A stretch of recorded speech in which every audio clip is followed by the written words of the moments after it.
அனைவருக்கும் வணக்கம். இன்னைக்கு நம்ம ஃபைனான்ஷியல் அக்கவுண்டிங் அப்படின்ற சப்ஜெக்ட் கீழே இருக்கக்கூடிய ஒரு எக்ஸசைஸ் நமக்கு ஆன்சர் வந்து பார்க்கலாம். Chapter 5 final accounts publication is மார்க்கம் publication page number 5.52 exercise number 14. A manager gets 5% commission on net profit after charging such commission. What shall be his commission if gross profit is rupees 96,000 and the expenses of indirect nature of other than manager's commissions are rupees 12,000? So இருக்கக்கூடிய டீட்டெயில்ஸை base பண்ணி manager commission வந்து எவ்வளோ அப்படின்றத நம்ம கண்டுபிடிக்கணும். இப்போ answer பார்க்கலாம். Calculation of managers commission.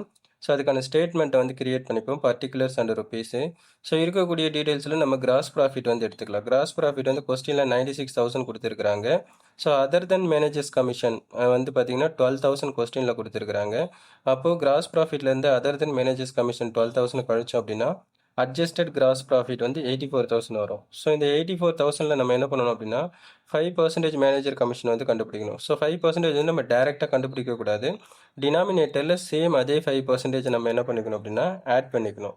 So அப்போ 84,000ல் 5 / 105 நம்ம போட்டோம் அப்படின்னா நமக்கு வந்து 4,000 வந்து மேனேஜர் கமிஷன்